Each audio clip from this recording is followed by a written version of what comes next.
High performers burn out all the time, and they think they're incompetent or less than because of it.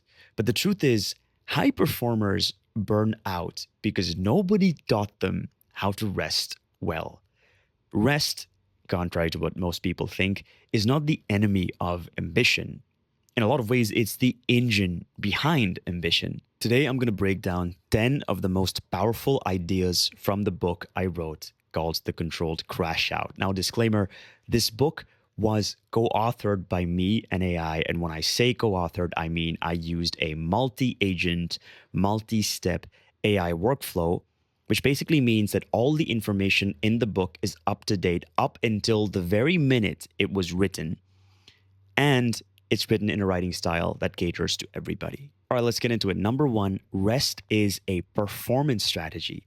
It is not a symbol of laziness. If you feel guilty after every time you rest, you need to reframe deliberate resting as a performance enhancer. Because understand, if you're not resting adequately and effectively, you are losing out on the longevity of your performance, you are losing out on creativity, and you're not making the best decisions. But there's obviously differences in the quality of rest and how intentional you are about your rest periods. If you do it right and you integrate it into your natural workflow, it can serve as a performance enhancing drug that will not only get you back up to speed, feeling 100% after the rest period, but it is going to be raising the baseline for your performance. Which brings me to number two, the idea of the controlled crash out. Most people, high performing, high achieving people, will grind, and then they will crash out unexpectedly and automatically without a lot of deliberation. This usually takes the form of doom scrolling, binge watching TV, sleeping for long periods of time, doom scrolling, and then eventually trying to return to work but feeling completely zoned out. That isn't resting. That is self sabotage, and that does not work for you. The idea of a controlled crash out gives that power back to you from your base desires. It gives you a guilt-free way to rest and come back 110% recharged. It lets you decide the window for rest, the ritual for rest, and it lets you enjoy that fully so you can come back focused and not derailed. Number three, and this is a bit paradoxical, but the brain's creative network, called the default mode network, actually activates when you stop working. You may have noticed that some of the best ideas that came to you happened when you were taking a shower, or maybe when you were walking your dog. Certainly not when you were doing stressful work and you had 10 spreadsheets open, or when you're doom scrolling on your phone. And this isn't random chance.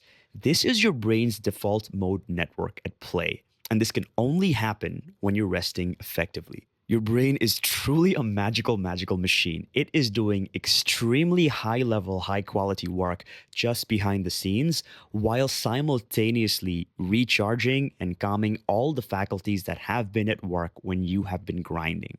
Number four, even micro rests can reset your mental energy. Look, life is hard and it can be unforgiving. Even as you're watching this video, it may be very difficult for you to take a day off without stopping you living life. And that's okay. Sometimes all you need to give yourself good quality rest is 20 seconds. Things as trivial as standing up and stretching, walking to the window, taking a sip of water, or even a slow breath can be the difference between you performing and burning out. It clears the cache of your mind and prevents mental fatigue from making you hit a wall. Number five, deep sleep is the ultimate performance enhancer. And I cannot be the first person telling you this, but maybe what you need to take sleep more seriously is to reframe your understanding of what sleep does. During deep, high quality sleep, not only does the brain physically repair itself, but it also sorts its memories. It processes emotional trauma so that you wake up feeling less stressed, and it declutters the mind so your creative problem solving abilities are more enhanced. It's not just about the hours. You have to improve the quality of your sleep. And this is hands down the highest ROI changes that a high performer can make to get the most out of their routine. Number six, Learn to manage both your dopamine peaks and valleys because God knows life will serve you generous servings of both. A common trap that high achievers fall into is that they're only driven by dopamine peaks. They will only ever be motivated by continuous forward progress, notification pings, wins, and accomplishments. However, this is the recipe for an impending crash, a complete emotional flatline, and a complete loss of motivation when you inevitably hit a dopamine valley. The antidote to stabilize motivation is to deliberately have periods of low stimulation so that you can get comfortable with it. Go for a walk, enjoy and be comfortable in silence, or take some deliberate, mindful rest. Number 7, learn to indulge mindfully without a sense of guilt. Because remember, pleasure is never the problem.